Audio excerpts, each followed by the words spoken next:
Shalom to everyone and welcome back. We are going to continue part 4 in the study of the Book of Kings.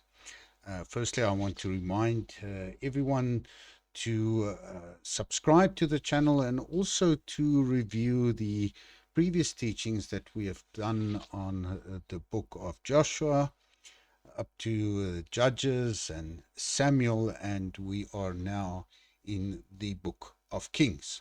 So in part 3, we saw the kingdom tear apart. Jeroboam created a false worship system in the north, and the sin of Jeroboam became really a pattern for the future decline of the northern kingdom. Now in part 4, this decline becomes even deeper under Ahab and Jezebel. And this is where Elijah's story enters the continuation in part 4 in the book of Kings. So the focus is in this part 4 not on the drought or the fire, the miracles or confrontation, but about addressing or seeing the real issue, whether the throne and the people will return to Hashem during this decline. So as we continue then in Kings, we see suddenly in the book of Kings a shift in the text, where the text is dominated by the kings.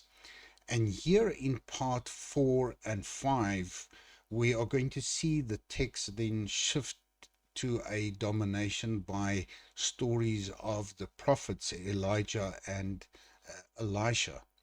So part 4 and 5 gives a lot of space for Elijah and Elisha. And this does not mean that the author forgot the kings. So why in the book of Kings do we see this sudden change of focus more to the prophets rather than talking about the kings? And firstly is because the prophets reveal the true meaning of history. The kings may sit on the throne, but the prophets still carry the word of God. So in Kings, the prophet becomes the interpreter of the nation's condition. The prophet explains what the political events actually means then spiritually. For example, Elijah announces drought in 1 Kings chapter 17, and this is not just a weather event story. It is a covenant sign that Israel has turned away from Hashem and followed Baal. So this is basically just a covenant sign from the Torah that has already been given to Israel, that if they failed to follow Hashem faithfully in his covenant, there will be repercussions. And this is what Elijah in this book, this portion in the book of Kings, is telling the reader. So the prophet shows that God had not abandoned Israel. Even though Israel is declining, God is still speaking. So Elijah and Elisha shows that Hashem is still present, still warning, still providing, he's still healing, still calling, and preserving a remnant. And this is very important. The prophetic stories show that Israel's fall was not because God was silent. God repeatedly sent his word. So when judgment eventually then comes, the reader understands. Israel did not fall because God failed to speak. Israel fell because the king and the people refused to listen to the prophets, to the word of Hashem. So the author here gives more space to the prophets because they present the true authority, showing us that the kingship is not authority, but Hashem, the covenant, is true authority. So in the world of kings, royal power can look impressive. Kings have armies, they have palaces, thrones, temples, alliances, and wealth. But here the author wants us to see, wants the reader to see, that the word of Hashem is higher than the throne. And that is why prophets can confront kings. So the author wants us to see that the real authority is not in the story. It is actually the word of Hashem. The kings may sit on the thrones, but the prophets interpret what is happening spiritually. So when the throne becomes corrupt, the prophetic word comes to confront it. So the prophet stories are not just a side topic here in part 4 and 5. They are actually the author's way of explaining this dramatic decline within the nation.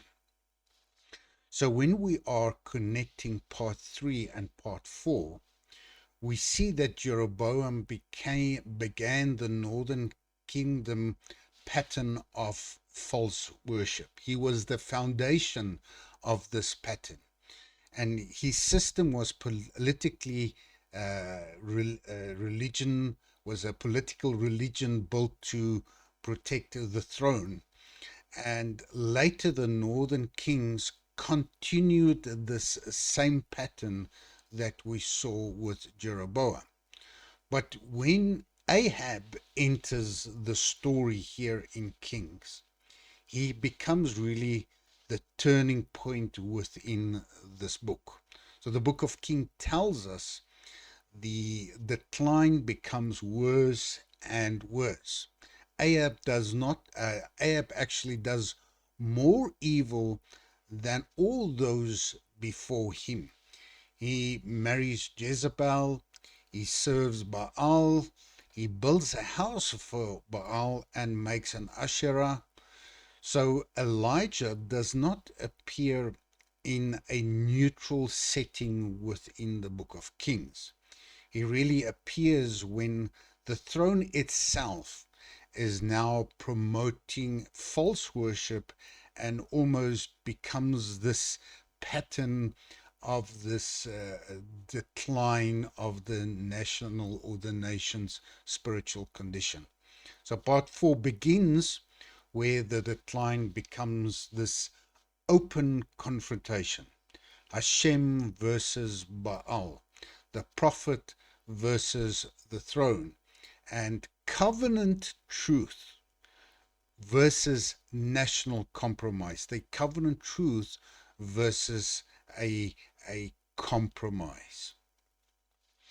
So when we see Elijah, when we read the story of Elijah, we see in the text there is not much given around Elijah. Elijah appears very suddenly in the text. We do not get a long introduction to his background. The first thing we hear is the word that he brings. He announces that there will be no dew or rain except by his word. And that is a direct challenge to Baal worship. In a culture where Baal directly translated into English meaning the owner or lord or master, is supposed to bring rain and fertility. So in Canaanite mythology, especially the text discovery at Ugarit, in modern Syria, Baal is portrayed as the rider on the clouds, the storm warrior, the one who defeats chaos, and the giver of fertility to the land. So this helps explain why Ahab and Jezebel promoted Baal worship politically and why people found it attractive. So in an agricultural society, rain meant really food, survival, economic stability, and really a national prosperity. So Baal worship was deeply connected to state security and prosperity. And this is why this biblical conflict is larger than just a religion idea. It's about who truly governs creation, who gives life, and who sustains the land.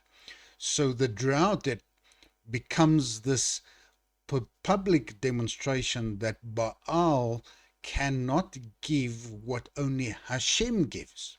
So Elijah's first word, as Hashem, the God of Israel, liveth, before whom I stand, then also shows us his own posture in the beginning of the story.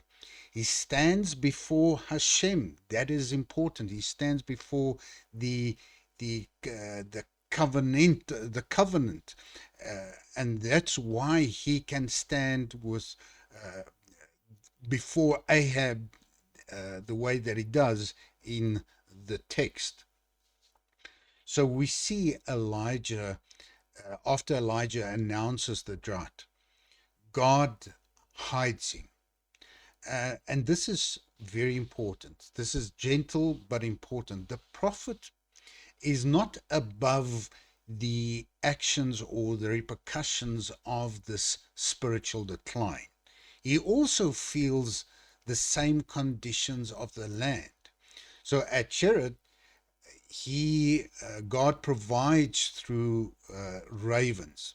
So the ravens are especially striking in this section because ravens are classified as unclean birds in Torah dietary laws.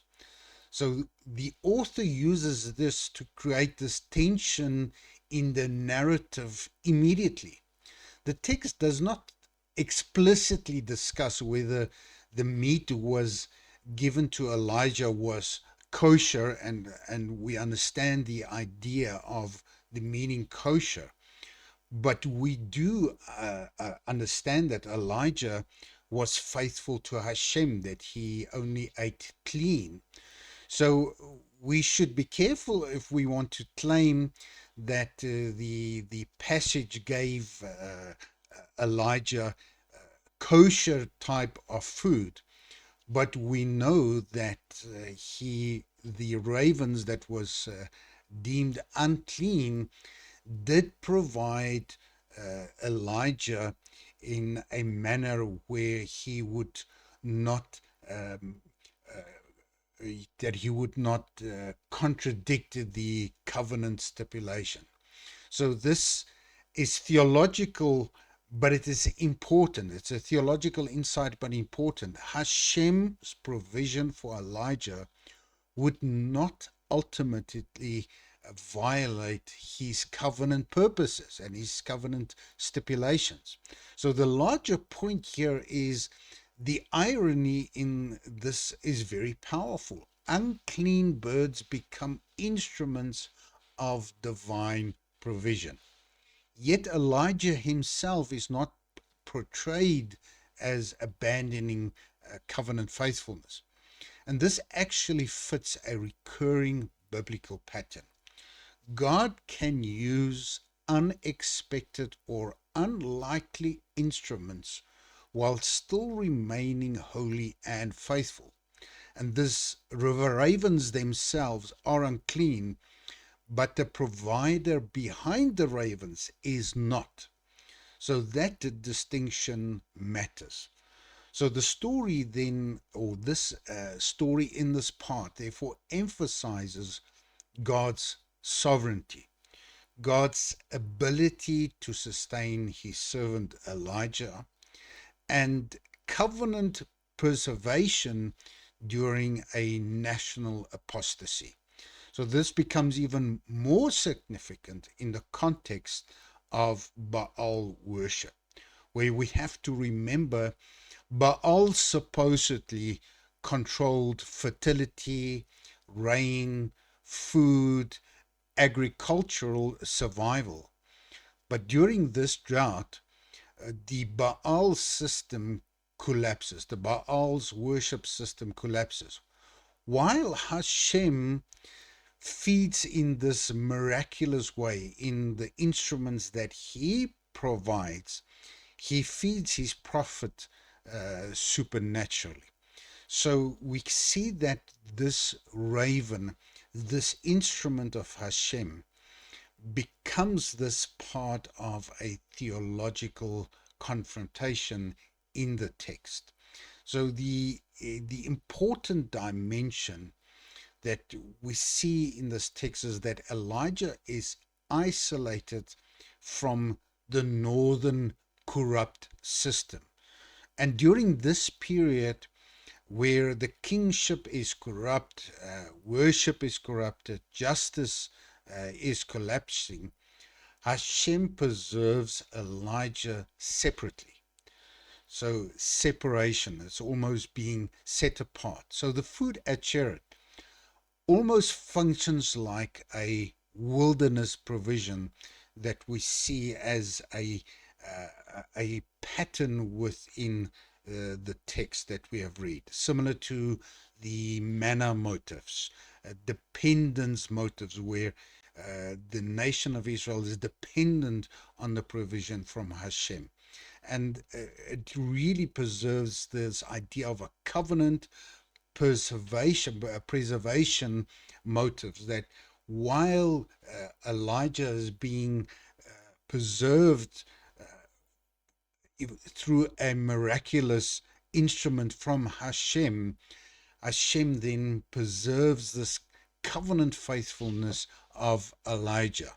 So we see this really, God's provision does not require compromise. So when God provides, he does not compromise. And this is very relevant to kings. Ahab and Jezebel seek survival through Baal, political power, compromise, foreign religion. But here Elijah survives through dependence, obedience, hiddenness, and divine provision. And that contrast is really central to the narrative here in part 4. So if we had to make a statement, a spiritual, powerful statement, we can almost say that God's provision to a person, to a nation, to a prophet, never requires a covenant compromise. So further on, we see at Zarephath, Elijah is sent outside of Israel to a widow in Sidon. And this really becomes striking because Jezebel herself also comes from that region. And the contrast here in the text tells us something, that this widow responds to the word of Hashem more faithfully than many in Israel, especially the king. And we see then her son is restored to life. And this whole chapter shows that Hashem is not only master over the rain, he's not just master over provision, over the provision for the nation, but he is master of life as well. So the author is using this to really create this tension between Hashem versus Baal, who is really the master of this creation. So in Kings chapter 18 verse 1 to 21, this is central to part 4, because here Elijah does not only confront Ahab himself, he confronts really the people. The people are limping between two opinions, and here the text uses the story of Elijah to address this.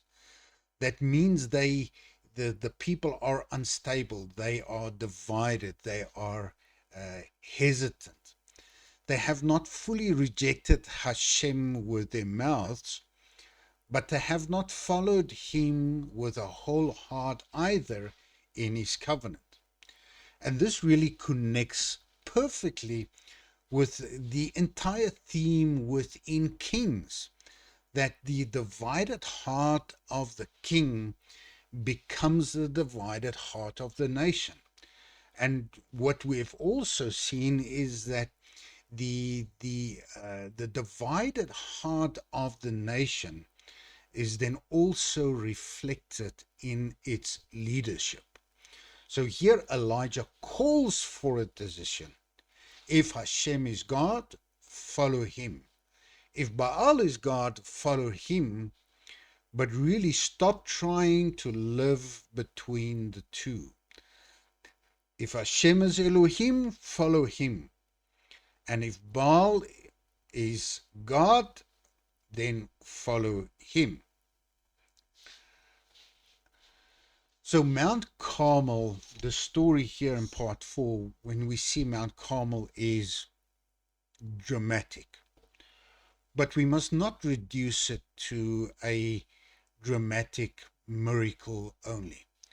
The fire on Carmel is not a random spectacle. The author is not just writing another, if I might say, a Sunday school story.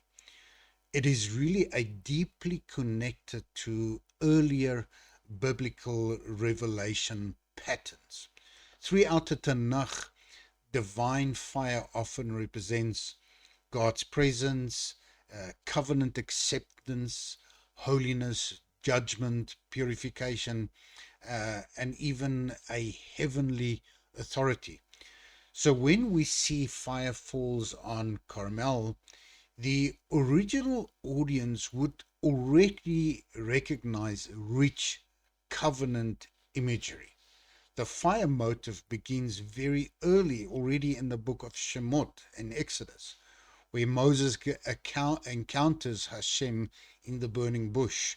In Mount Sinai, burns with fire. The mountain trembles with divine presence.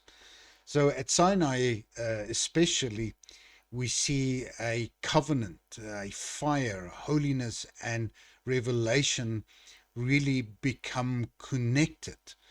So that matters because Elijah later goes to Sinai as well, where the kings intentionally echoes the Sinai imagery. So here in the book of Leviticus, fire becomes connected to acceptable worship.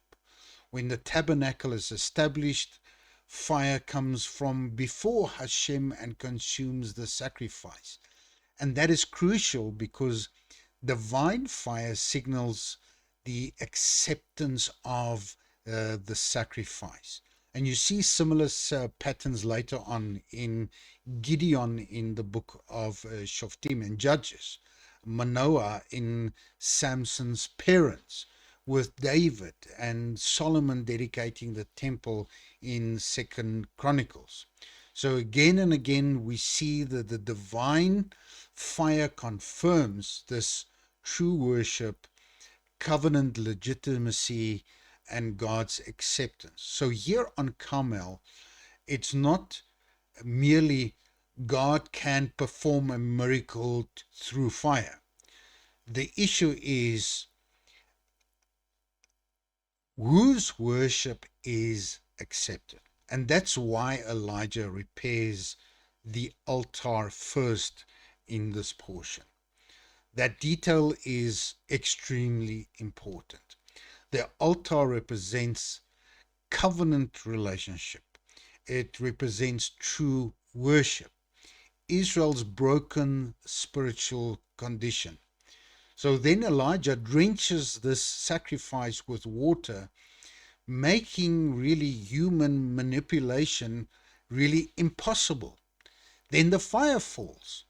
And we notice carefully that the fire consumes the sacrifice, the wood, the stones, the dust, and the water. So the scene is overwhelming because it demonstrates that it is not ritual magic, specifically for the audience at that time. This is a divine presence and authority. So theologically, Carmel becomes almost like a covenant lawsuit. Hashem answers publicly while Baal remains silent. So that silence matters because Baal was also associated with lightning, with storms, with heavenly power. So ironically, the true fire comes from Hashem and not Baal. And that is why the people respond. Hashem, He is God. He is Elohim. So the fire reveals really who truly rules heaven, who accepts worship, and who controls creation. And it would be correct to then look at this, that the fire often carries both salvation and judgment. So the same fire that confirms Elijah also exposes falsehood. So that dual meanings runs throughout the scripture. A powerful layer that we can add to this is that Carmel reverses the golden calf crisis. At Sinai, Israel entered into covenant through divine fire, and now at Carmel, the nation is being called back to covenant through divine fire. So Carmel becomes almost a covenant renewal confrontation.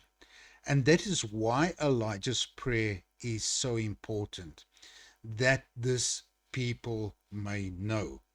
It is for the people to really realize and understand their relationship within the broader framework of covenant faithfulness. So the goal of this story, the fire from heaven, is not just another Sunday school teaching, another Sunday school just to teach us about the history of a Bible. It is much more than just an entertainment. The purpose of the fire was to return of the people's heart back to Hashem. So then we see the people respond to what they have just witnessed. And this is one of the deepest tension in the entire Elijah's narrative. And it fits perfectly into the broader theme of the divided heart. In 1 Kings 18:39, the people fall down and declare, Hashem, He is God. Hashem, He is God. At first, this sounds like complete national repentance. But as the book of Kings continue, it becomes clear the outward confession does not produce lasting covenant transformation. And that tension within the text is intentional. The author wants the reader to feel this contradiction of declaring God is Hashem, but later on we see that their actions and their words are far removed from each other. And that is why Jezebel still remains powerful in chapter 19, that nothing fundamentally changes at the throne level, even after what they have witnessed. And this reveals something very important in the book of Kings. Miracles alone do not necessarily transform the heart. And this really becomes a very powerful idea for some of the religious activities within today's environment, that people are chasing miracles, they are chasing something new. But even in environments like that, it does not necessarily confirm that people will change and transform their heart. And this is very significant biblically, the issues in Kings is not that there was a lack of evidence of the power of Hashem, of the authority of Hashem. The issue is the condition of the hearts, the people of the heart, or heart of the people. This is actually echoes earlier biblical patterns. At Sinai, Israel also experienced fire, revelation, even fear, and their public declaration. And yet, shortly afterwards, we see in the text that they worship the golden calf. So Carmel almost becomes a replay of the Sinai tension. Outward response without enduring covenant faithfulness. And this is likely why chapter 9 follows then immediately after chapter 18. The narrative movement is shocking. The fire falls, the people confess, the rain returns, and then suddenly we see Elijah flees in despair. Why? Because the external moment that Elijah probably expected did not heal the internal condition of the people. And that connects directly to Elijah's crisis. Elijah probably expected Carmel to produce a national turning. Instead, the system remained largely unchanged. The throne and the people largely remained unchanged. And that may partially explain why Elijah collapses emotionally outwardly. So we see that when after the fire, when the rain appear, the rain returns, Hashem gives what Baal could not. So after the fire, this matters. The rain appears. This matters because the whole conflict began with drought. If Baal was supposed to give rain, Baal failed completely. Hashem withheld the rain, and Hashem now restores the rain. And then Elijah prays. His servant looks 7 times, then a small cloud appears. And this is a beautiful picture. The sign becomes small, but the rain becomes heavily. So the land is being refreshed, and we can see this imagery in the text. The rain or the land is instantly being refreshed. But within the text, we see that the deeper issue remains, that the heart of the people did not change. So Elijah's crisis and then God's gentle care, the section is approached gently because in this sense we see Elijah just has stood on Carmel and seen fire fall from heaven. But now in the text we see he is afraid, exhausted, and discouraged. Jezebel threatens him, and he runs. And this reminds us very powerfully that spiritual victory and human weakness can stand actually very close together, are also connected closely together. So we see here the way that God approaches Elijah. God cares, is also very tender to Elijah. The angel does not first give Elijah a big lecture about his condition and ask him a lot of questions. He tells him first to eat and to rest. And this really gives us a pastoral message that Hashem strengthened Elijah before sending onward.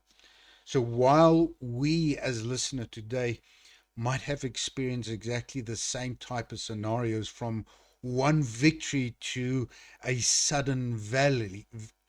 We know that Hashem sometimes in a very gentle manner then looks after his people. It does not always come with a huge lecture.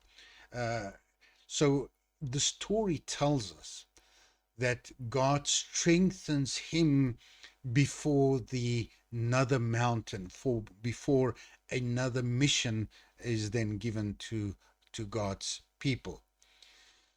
So when we see then this the story of Elijah then continuing, and him being on the Mount of Sinai at Horeb, and the whole story of this still small voice, and him believing that he's alone, is a very powerful section in this series. And it's not just another mountain. Horeb Sinai is not just another mountain. It is actually the mountain of covenant revelation. Moses stood there. Israel received Torah there. Now Elijah arrives there in collapse, disappointment, and isolation. So the sequence is deeply significant, where we see God appearing to Elijah, or God, uh, the text presenting as the God appearing to wind, earthquake, fire, and then eventually in this still small voice. And the text is not giving this as just a random phenomena. Earlier in Kings, Elijah experienced God through dramatic confrontation, drought, fire from heaven, a public victory, and also as a judgment upon the throne, a judgment upon Baal. And Elijah may now have expected God to continue only through this overwhelming visible power. But here at Sinai, teaches him something new. God is not absent when he is quiet. The text does not say God never uses wind, earthquake, or fire. In fact, God often does throughout Scripture. The point is, on this occasion, the deepest revelation comes through the quietness of one's voice, the quiet voice. This is important because Elijah is emotionally shattered.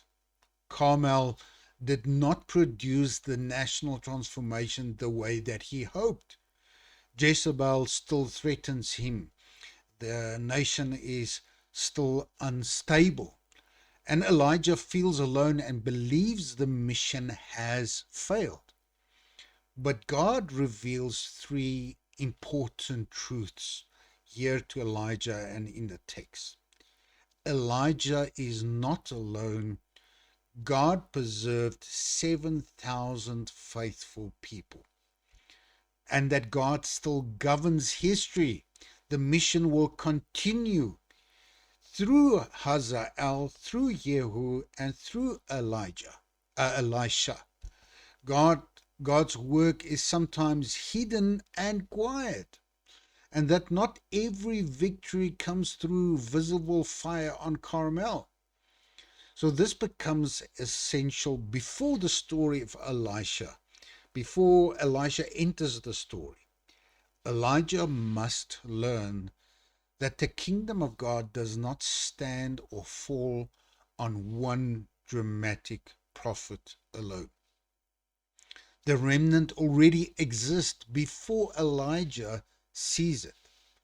And this still small voice, therefore, becomes this reassurance, the correction, the renewal, and recommissioning. It is almost as if God is teaching Elijah, you are looking only for me in the spectacular, But remember, I'm also working quietly in ways you cannot see. So the calling of Elisha may seem like a small section within this text, but it is actually very important. Very strongly, literary and theologically, there's connections here, and we can see this connections even found as later in the New Testament, where it's deeply immersed in the we could see that the writers really of the New Testament could connect what was written here in the story of Elisha or in the story of the book of Kings with some of the New Testament passages, because the New Testament writers were immersed in Torah, in prophets, and understood the writings, the Ketuvim. They knew the stories of kings. They knew the story of Elijah and Elisha's tradition, and the second temple Jewish interpretation. So we see then portions within the Gospels then describing the discipleship scenes. They often echo earlier biblical patterns intentionally.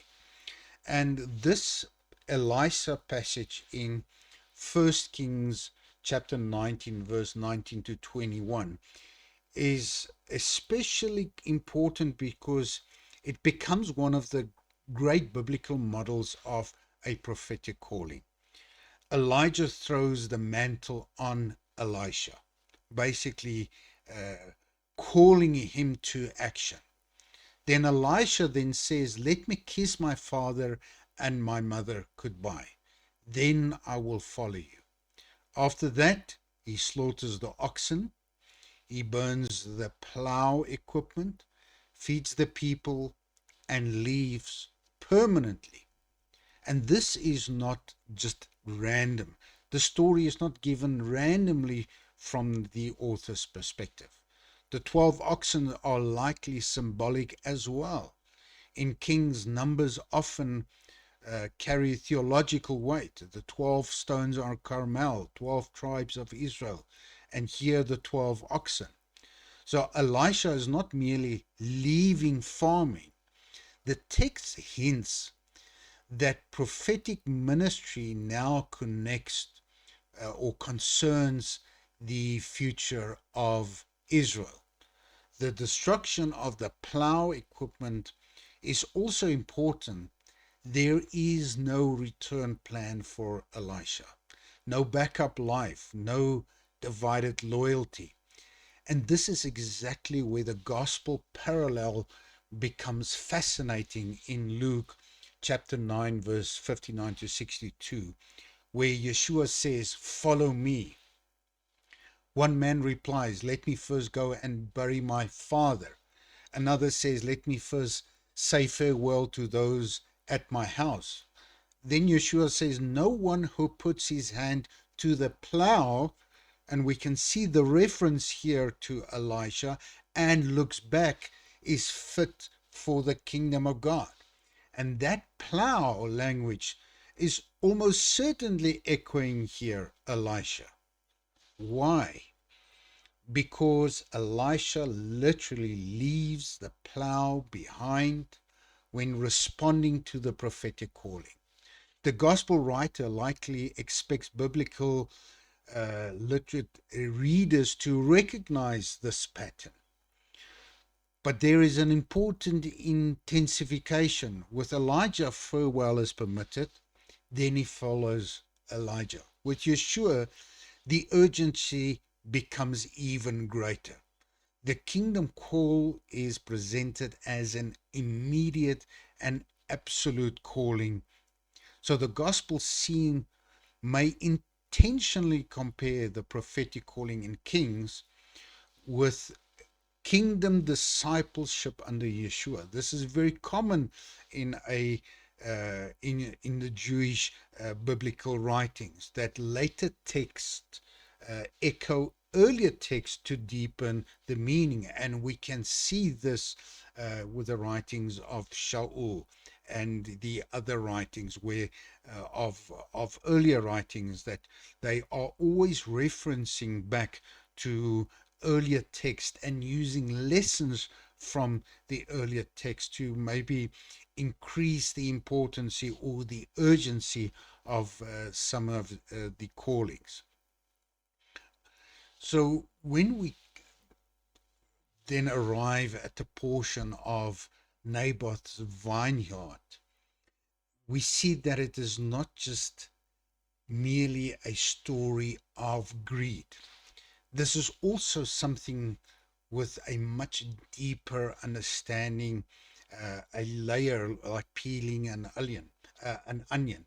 It's a covenant collapse becoming visible in society. Naboth refuses because Torah treats land inheritance as a sacred trust, not merely just economical property. The land belongs ultimately to Hashem. So families were stewards within the covenant, were stewards of the land within the covenant. So when Naboth then refuses to sell this land to Ahab, he is not being stubborn or political. He is actually being faithful to Torah. And that is why Ahab's reaction becomes so revealing. The king who should protect covenant instead resents covenant because it limits his desire. And this is one of the deepest themes in Kings. The throne no longer submits to Torah. And here we see Jezebel then intensifies this corruption by using then false witnesses, manipulated justice, public authority, and legal procedure itself to murder the innocent. Now, when we look at this and we look at some of the writings in the New Testaments, we can already start drawing parallels. So we can see that there are certain things within Scripture that is given to us to really intensify some of the messages. And this is very important. Evil now wears the clothing of legality. The kingdom still has courts, elders, letters, official processes, and religious language. But justice itself has disappeared, specifically here in Naboth's story. So this connects powerfully to Psalm 89, verse 14 and 15, where the psalmist writes and it says, "Justice and righteousness are the foundation of your throne." And that means biblically, kingship is never merely a political power. The throne is supposed to reflect the character of God. So when Ahab's throne becomes unjust, it becomes anti-covenantal. And this is why idolatry and injustice are inseparable in the prophet. Once covenant loyalty disappears, truth becomes negotiable. People become expendable. Power replaces righteousness, and worship becomes detached from ethics. And that becomes a major prophetic theme later in the book of Isaiah, in Amos, and Micah, and Jeremiah. Especially in Amos, in the northern kingdom, the prophets repeatedly argue you cannot claim covenant worship while destroying justice. This is also explains why Elijah's confrontation is so severe. Ahab is not merely a weak king. The text tells us something dramatic in 1 Kings 21 verse 25. He sold himself to do evil. And that language almost sounds like slavery. Ahab has surrendered himself to corruption. And it really echoes some of the prayers in the Siddur, where it says, "Blessed are you, Hashem, our God, King of the universe, who has not made me to be a slave." Because sin becomes a slave master. And here in Kings, it shows intentionally this progression. Jeroboam's false worship begins, but Ahab, false worship, matures into a systemic injustice. And this is likely why Naboth's story appears where it does in the text. It demonstrates the full fruit of covenant failure. Carmel showed Baal was powerless. Naboth's vineyard shows a Baalized kingship is destructive. So the issue here is not only who is the true God, but also what kind of society is produced when covenant is abandoned. And that becomes central to this prophetic worldview, and we'll see this in the prophetic books. So here we see then at the end of part 4 the story of Micaiah. And here we have to be very observant in some of the what is written in the text, because it's very strong, and it's a very strong imagery and lessons, and we can see several layers operating at the same time in First Kings 22. The chapter is not only about one prophecy, one battle, or one lying spirit.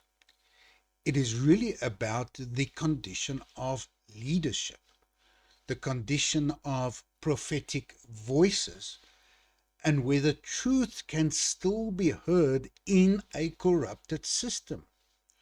And the point here is the contrast between the northern kingdom and the southern kingdom. The northern king, the actions of the northern king, versus the actions of the southern king is especially important, because we see in Jehoshaphat immediately senses something is wrong within this condition, and therefore calling upon a prophet of God. So Ahab already has 400 prophets, religious approval, unanimous encouragement, political confidence. But Jehoshaphat still asks, is there not still a prophet of Hashem here? So we see the text really showing us a contrast between the king, the southern king Jehoshaphat, and the heart of the northern king Ahab. That question itself exposes the spiritual condition of the north. Ahab has religious voices, but not true prophetic accountability. And that is one of the major themes here in King.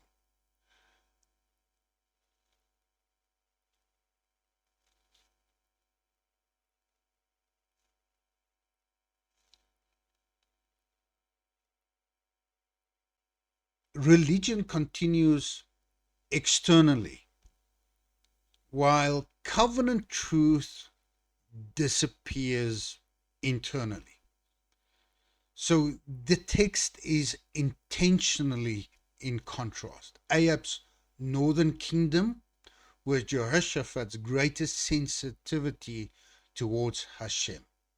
Jehoshaphat is not perfect, but he still recognizes Not every religious voice speaks for God.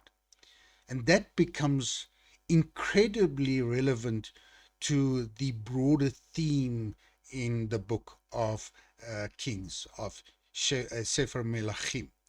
The prophetic institution itself under Ahab is now corrupted by the throne. In Kings, the prophet confronts the king. Now suddenly we see that many prophets serve the king's desires. That is a major stage in covenant decline. And that is why Micaiah matters so much. He becomes this visible evidence of this remnant of God that was spoken about to Elijah at Mount Sinai or Horeb. At Horeb, God says, Elijah says, I am left alone. But now in Kings, it shows quietly, no, there are still faithful voices. Micaiah stands alone against royal power, political pressure, national expectation, and religious consensus. And this is exactly what the remnant looks like. Not necessarily large, not popular, not protected, but faithful. And the observation here is very significant, because here Micaiah speaks the truth, but the truth is being resisted. And this observation is deeply important. Ahab does not hate religion, he hates contradiction. And this is a key distinction. The dangerous things in 1 Kings 22 is that the false prophets sound unified. They sound patriotic, confident, and religious. But Micaiah sounds disruptive. And this is often how truth appears inside a corrupted system. The system protects itself by rewarding agreeable voices, by suppressing uncomfortable truths, and calling a dissent dangerous. And that dynamic appears throughout the scripture, with Jeremiah, with Amos, with Micaiah, with even Yeshua, the apostles. The conflict is often not religion versus atheism. It is actually a truth versus religiously protected falsehood. And this makes the modern application of the lesson of this text so important and very relevant. And we have to be careful that systems can sometimes absorb compromise, political power, nationalism, prestige, and even idolatry practices, while still appearing religiously or religious externally. And when someone confronts that, they are often treated as divisive, creating a division within the community, being a negative, a rebellious, or dangerous to the unity. And the story of Micaiah really embodies this tension. The 400 prophets likely believed they were helping the nation, but truth cannot be measured by majority agreement. And this is one of the frightening themes of this chapter.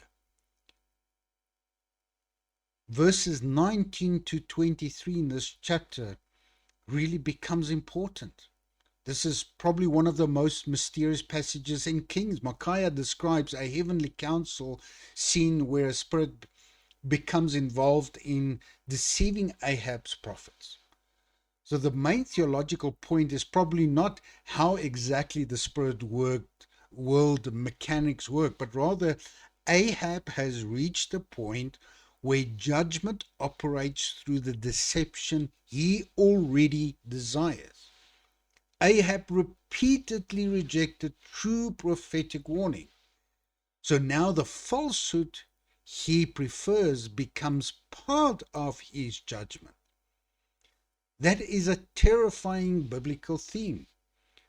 Persistent rejection of truth eventually blinds people further. You can see similar patterns in the story of Pharaoh, in Isaiah 6, in Jeremiah and Ezekiel, the book of Romans, the book of Thessalonians. So the idea is, if people continually reject the truth, they become increasingly unable to recognize it.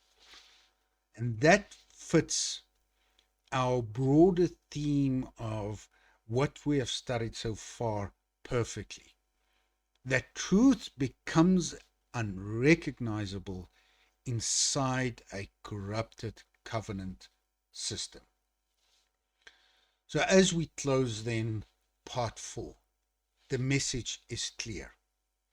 Elijah confronts Ahab, but he also confronts the people.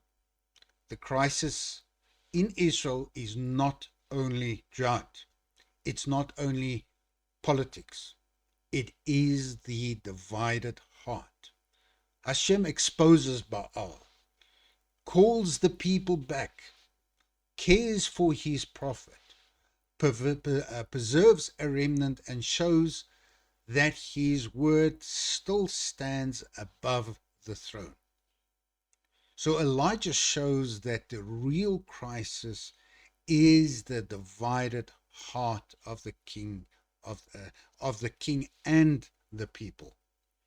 So part 4 prepares us, and we are going to continue with part 5, where Elisha continues the prophetic witness with mercy, miracles, and warning in a nation that is still spiritually declining. And with this, I want to wish each one of you a Shavua Tov, and we have to remember always to pray for the peace of Israel. And we say, he who makes peace in his heights may make peace for us and all Israel, and we say, Amen. Oseh shalom bimromav, hu ya'aseh shalom aleinu, ve'al kal Israel v'yemru, Amen.